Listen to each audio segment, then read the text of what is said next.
कभी कभी जिंदगी के समंदर में छोटे से इंसान की एक छोटी सी ख्वाहिश एक तूफान की सूरत ले लेती है और वो जो अपनी किस्मत बदलने की कोशिश करता है कभी कभी अपनी चाहतों के समंदर में गर्क हो जाता है। ज़माने की बात है, शायद पुराने वक्तों की, जब बादशाही निज़ाम था। एक दूर उफ्तादा बस्ती में एक माहीगीर अपनी शरीके हयात के साथ कच्चे मिट्टी के एक तंग व तारीक कमरे में बहुत गुर्बत की ज़िंदगी गुजार रहा था। वो कमरा इतना छोटा और तंग व तारीक था कि धूप भी अंदर आने से झिझकती थी। माहीगीर दिन चढ़ते ही साहिल के किनारे जा बैठता, लकड़ी की छड़ी, रस्सी और जाल से मछलियां पकड़ता। शाम ढले ही वह करीबी बाजार में जाकर बैठ जाता और अपनी मेहनत का सिला बेचता, और इन्हीं चंद सिक्कों से दोनों मियाँ बीवी किसी तरह दिन काटते। बस्ती का एक और किरदार भी था, एक मछेरा बच्चा जो अक्सर वहां और बैठकर खामोशी से समंदर के किनारे आता और खामोशी से बैठकर दूर तक नीले पानियों को देखता रहता। मगर जब माहीगीर यूसुफ मछलियां पकड़ने आता तो उसके साथ आ बैठता।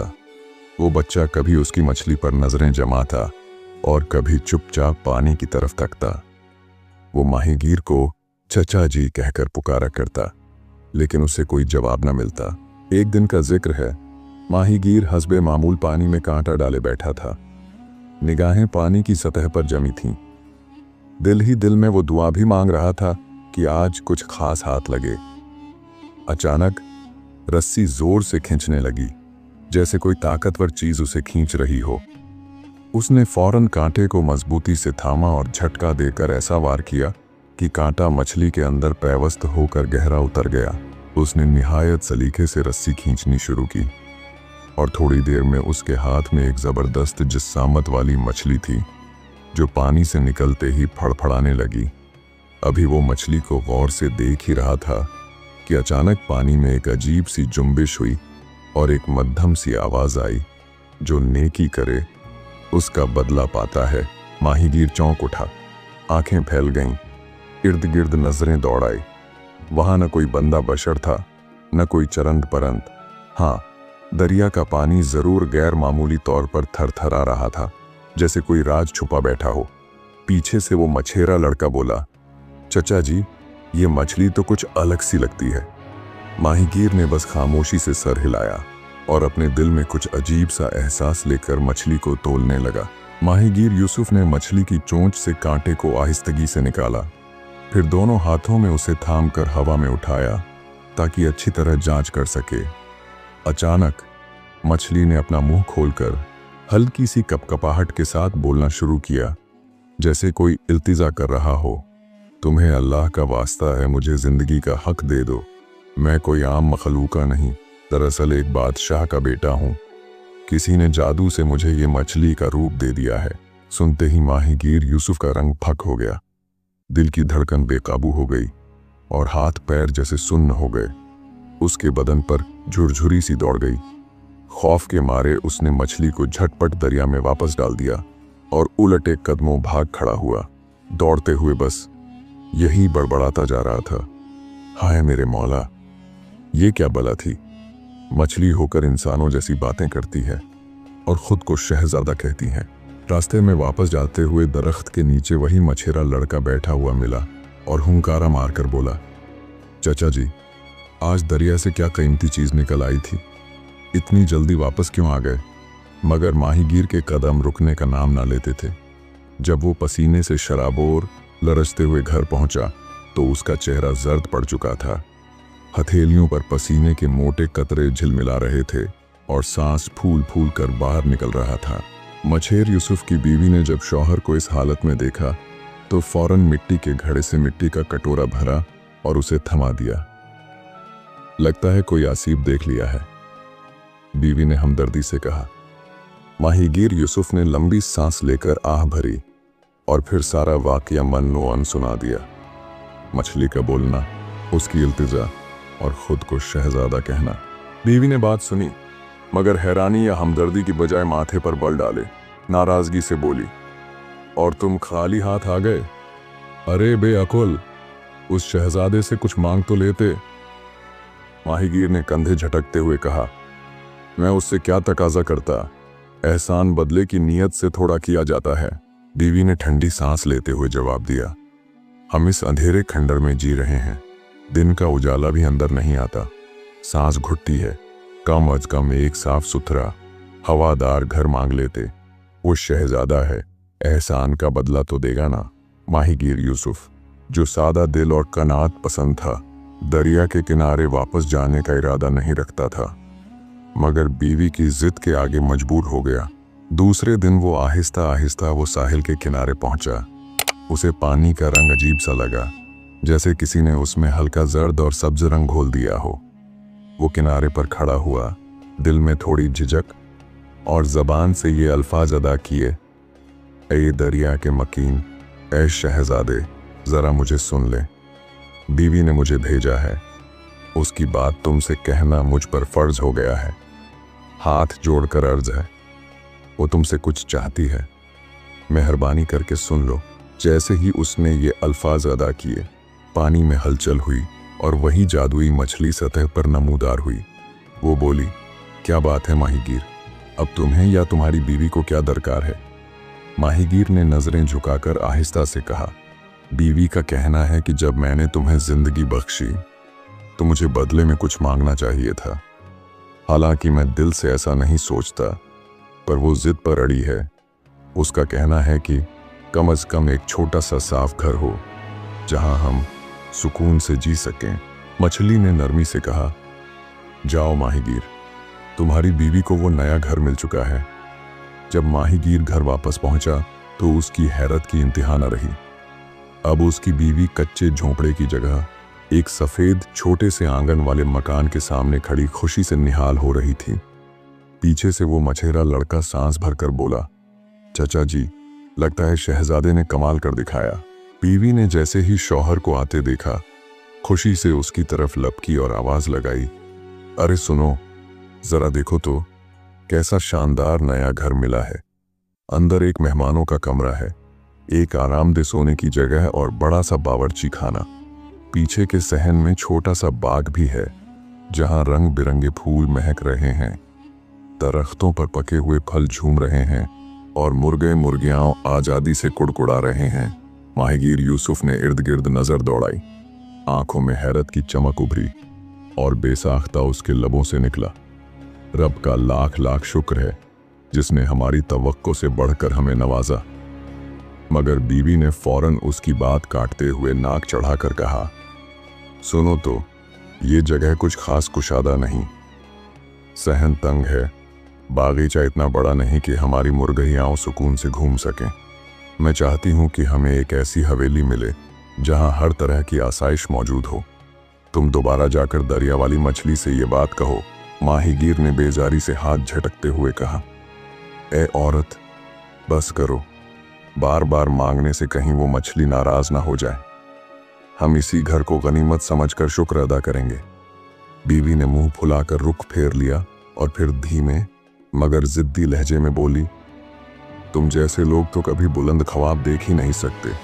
बस एक बार और चले जाओ, मछली हमारी ये ख्वाहिश भी पूरी कर देगी, मुझे पूरा यकीन है। माहीगीर यूसुफ ने गहरी सांस ली। दिल ही दिल में कुढ़ता रहा, मगर बीवी की जिद के सामने उसकी जबान बंद और कदम आहिस्ता आहिस्ता फिर दरिया की सिमत मुड़ गए। रास्ते में वही लड़का एक सूखे पीपल के पेड़ के नीचे बैठा सदा लगा रहा था, चचा जी, फिर कुछ मांगने जा रहे हो? ख्याल करना, कहीं ज्यादा का लालच सब कुछ ना छीन ले। माहीगीर ने बस एक नजर उसकी तरफ देखा, कुछ ना बोला। जब वो साहिल के किनारे पहुंचा तो पानी की सतह पर खामोशी छाई हुई थी, मगर रंगत बदली हुई, नीलगू पानी जैसे काई से स्याह हो गया हो। उसने दोनों हाथों से मुंह के गिर्द घेर बनाया और पुकारा, ऐ दरिया के शहजादे, मेरी फरियाद एक बार फिर सुन ले। बीवी ने मुझे फिर भेजा है, वो कुछ और मांगती है। मैं उसका पैगाम लाया हूं, इल्तिजा है कि तू रहम की निगाह कर। मछली पानी से उभर कर सतह पर आई, चेहरा परसुकून मगर आवाज में छिपी थकन। अब तुम्हारी बीवी को क्या दरकार है? माहीगीर यूसुफ ने आहिस्तगी से सर झुकाते हुए कहा, दिल तो नहीं मानता कि फिर कुछ मांगूं, मगर बीवी की ख्वाहिश थमने का नाम नहीं लेती। अब वो चाहती है कि उसे एक वसीअ और अरीज हवेली मिले जहां जिंदगी की हर आसाइश मौजूद हो। मछली ने डुबकी लगाई और नीचे जाकर फिर उभरी। जाओ, जब तुम घर पहुंचोगे तुम्हारी बीवी हवेली के दरवाजे पर खड़ी होगी। माहीगीर हैरत और बोझल कदमों के साथ वापस चला गया। जब वो बस्ती की तरफ आया तो उसकी आंखों को यकीन न आया। वहां अब एक आलीशान हवेली मौजूद थी। बुलंद दरवाजे, चौड़े जीने, संगमरमर का सहन, और बीवी दरवाजे पर खड़ी खुशी से झूम रही थी। देखा, कैसी शानदार हवेली है, वो खुशी खुशी बोली। यही तो था जो मेरे ख्वाबों में था। दोनों अंदर दाखिल हुए। नौकर खादिम अदब से खड़े हुए। हर कमरा अलग राहदारी से जुड़ा हुआ, हर चीज सोने और चांदी से आरास्ता। पिछवाड़े एक वसीअ मैदान था जहां दर्जनों गाय, घोड़े, भेड़ें घूम रही थीं। उनकी देखभाल पर कई खादिम मामूर थे। माहीगीर यूसुफ ने बीवी की तरफ मुस्कुराकर कहा, अब तो हमें कुछ और नहीं चाहिए। यहां हम जिंदगी सुकून और आराम से गुजार सकते हैं। बीवी ने होंठ भींचते हुए गौर से शौहर की तरफ देखा और कहा, किसी भी बात पर फैसला करने से पहले अच्छी तरह सोच लेना बेहतर होता है। और फिर दोनों ख्वाबगाह की तरफ चले गए, सोने के लिए या शायद कुछ और सोचने के लिए।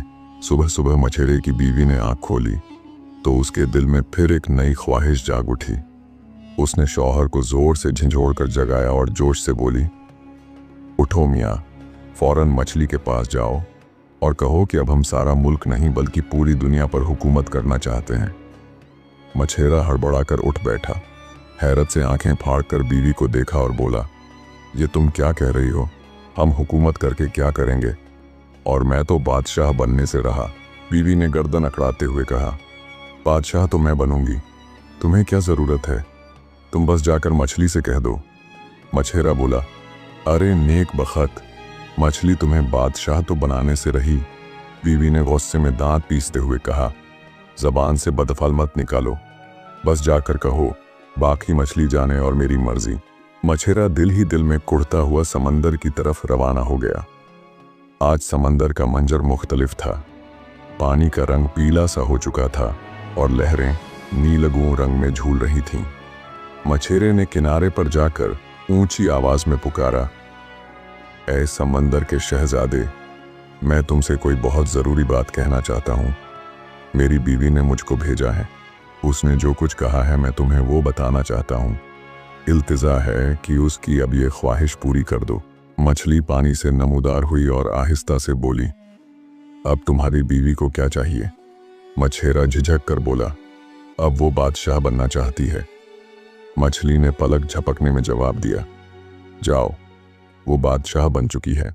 जब मछेरा घर लौटा तो वहां महल खड़ा था।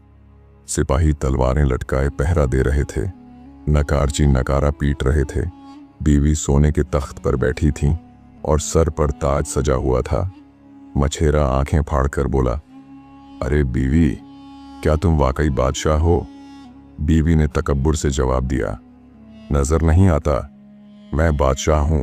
कुछ दिन ही गुजरे थे कि बीवी ने फिर ख्वाहिश जाहिर की, अब मैं सारे मुल्कों की बादशाह बनना चाहती हूं। मछली से जाकर कहो। मछेरा गुस्से से बोला, बस करो, अब मैं नहीं जाऊंगा।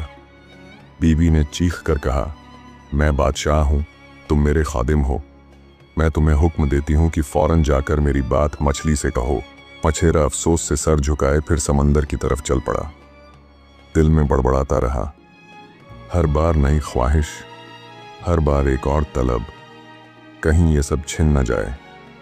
इस बार समंदर काला और बिफरा हुआ था।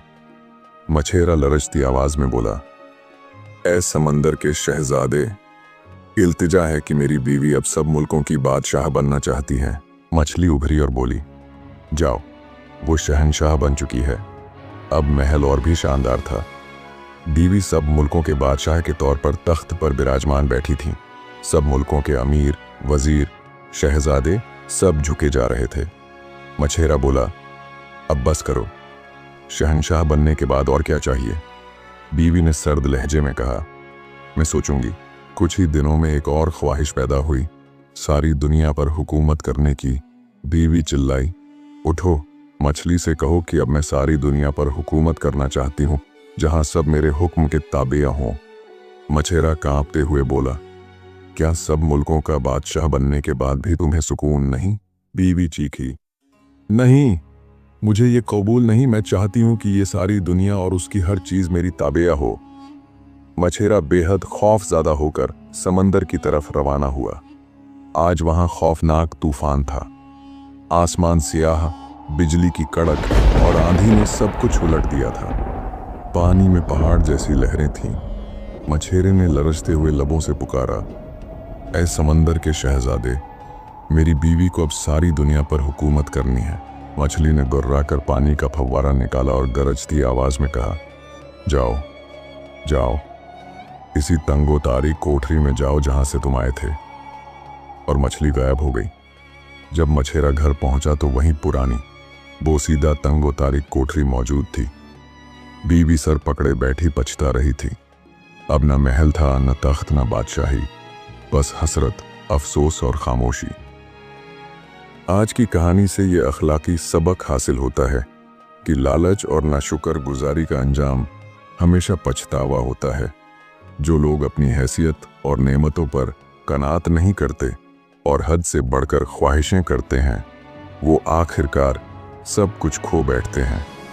शुक्रगुजार इंसान ही असल में खुश रहता है, जबकि ना